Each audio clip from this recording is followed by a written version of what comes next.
So guys I hope आप लोगों ने जो रिवीजन सीरीज है फिजिकल एजुकेशन की वो सही से कंप्लीट की है। और अगर आप लोगों ने रिवीजन सीरीज सही से कंप्लीट की है तो अब ये इंपॉर्टेंट है कि आप चीज़ों को एनालाइज करो कि पेपर आप लोगों का कैसे आने वाला है, कैसे सेट होने वाला है। ये बहुत ज़्यादा ज़रूरी है, ठीक है। एक होता है हार्ड वर्क, एक होता है स्मार्ट वर्क। अगर आपको फिजिकल एजुकेशन में हार्ड वर्क करना था तो शायद आप लास्ट के कुछ दिनों में प्रिपरेशन नहीं कर रहे होते। मतलब आपको स्मार्ट वर्क करना है, आपको सबसे इंपॉर्टेंट जो चीजें हैं वो पहले पढ़नी है। हालांकि मैं हर एक चैप्टर की सेपरेट वीडियो बनाने की भी सोच रहा हूँ इंपॉर्टेंट क्वेश्चंस को लेके, और मैं डालना स्टार्ट कर दूंगा कल से। लेकिन आज मैं आपको एक सेल्फ एनालिसिस का टास्क दे रहा हूँ। अगर आपका इकोनॉमिक्स का एग्जाम हो गया है तो आप इस टास्क को जरूर करिए, ठीक है।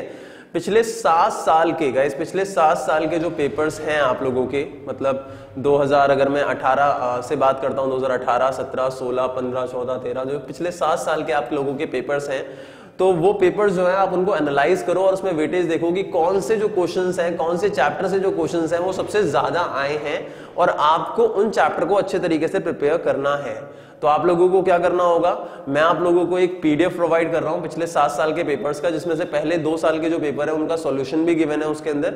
तो आप उन सॉल्यूशन को भी देख सकते हो, और आपको सातों पेपर को क्या करना है, कंपेयर करना है कि कौन से ऐसे क्वेश्चन है। फॉर एग्जाम्पल आपने 12 के 12 यूनिट का नाम लिख लिया, ठीक है, फर्स्ट से लेके प्लानिंग इन स्पोर्ट्स से लेके ट्रेनिंग इन स्पोर्ट्स तक 12 यूनिट का नाम लिख लिया।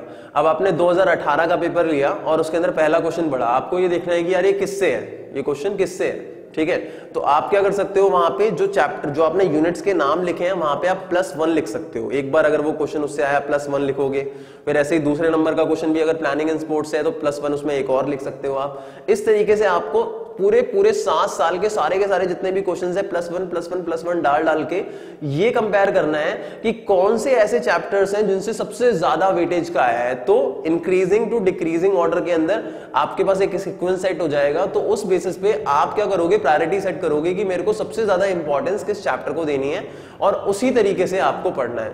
कई लोग कहते हैं कि ये चैप्टर इंपॉर्टेंट है, वो चैप्टर इंपॉर्टेंट है। देखो इंपॉर्टेंट सब कुछ होता है, ज्यादातर हमारी लैंग्वेज में इंपॉर्टेंट वो होता है जो ज्यादा आया है। तो कौन सा चैप्टर सबसे ज्यादा आया है, जिसकी वेटेज सबसे ज्यादा आई है, जिसके क्वेश्चन सबसे ज्यादा आए हैं, वो आप लोगों के लिए ज्यादा इंपॉर्टेंट है। तो ये कंपैरिजन आप लोगों को जरूर करना है, और साथ में इवन जब आप ये करोगे तो आपको क्वेश्चंस का भी पता चलेगा कि कौन से क्वेश्चंस ऐसे हैं जो सबसे ज्यादा बार रिपीट हुए हैं। तो अल्टीमेटली आपके पास जो इंपॉर्टेंट क्वेश्चंस हैं वो खुद आ जाएंगे। तो गाइस आई होप आप लोगों को ये बात समझ में आई होगी। तो डिस्क्रिप्शन बॉक्स से वो पीडीएफ का लिंक ले लो, और साथ के साथ जो हमारे फिजिकल एजुकेशन के नोट्स हैं वो भी ले लो, और फिजिकल एजुकेशन की रिवीजन सीरीज का भी लिंक नीचे डिस्क्रिप्शन बॉक्स में अवेलेबल है, वो भी आप ले सकते हो और पीछे की वीडियोस देख सकते हो।